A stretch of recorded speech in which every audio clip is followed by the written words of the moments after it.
चाचा। उधर से आने जाने वाले लोगों ने भी यीशु की निंदा की और सिर हिलाते हुए ये कहा, ऐ मंदिर ढाने वाले और 3 दिनों के अंदर उसे फिर से बनाने वाले, यदि तू ईश्वर का पुत्र है तो क्रूस से उतर आ। यीशु ने कहा, हे पिता, इन्हें क्षमा कर, क्योंकि ये नहीं जानते कि ये क्या कर रहे हैं। यीशु की माता, उनकी बहन क्लोपस की पत्नी मरियम और मरियम मगदलेना उनके क्रूस के पास खड़ी थी। यीशु ने अपनी माता को और उनके पास अपने उस शिष्य यूहन्ना को, जिसे वो प्यार करते थे, देखा। उन्होंने अपनी माता से कहा, बजरे, यह आपका पुत्र है। इसके बाद उन्होंने उस शिष्य से कहा, ये तुम्हारी माता है। उस समय से उस शिष्य ने उसे अपने यहाँ आश्रय दिया। अब लगभग दोपहर हो रहा था। सूर्य के छिप जाने से तीसरे पहर तक सारे प्रदेश पर अंधेरा छाया रहा।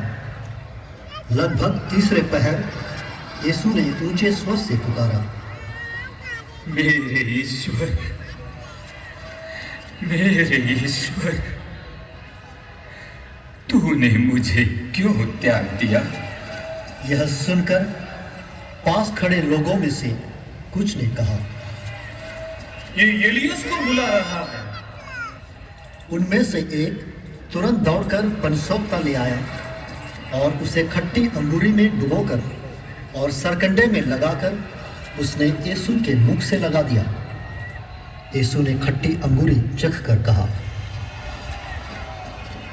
सब पूरा हो चुका है।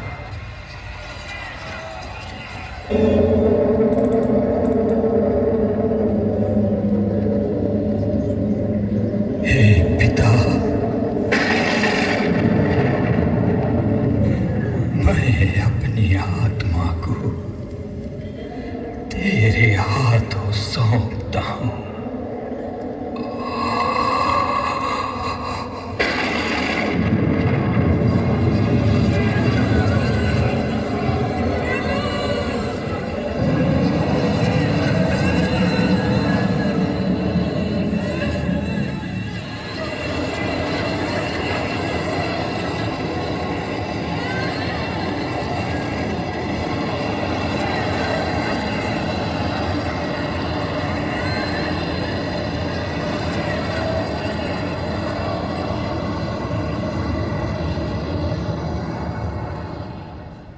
यहूदी यह नहीं चाहते थे कि शव विश्राम के दिन क्रूस पर रह जाए, क्योंकि उस दिन बड़ा त्योहार पड़ता था।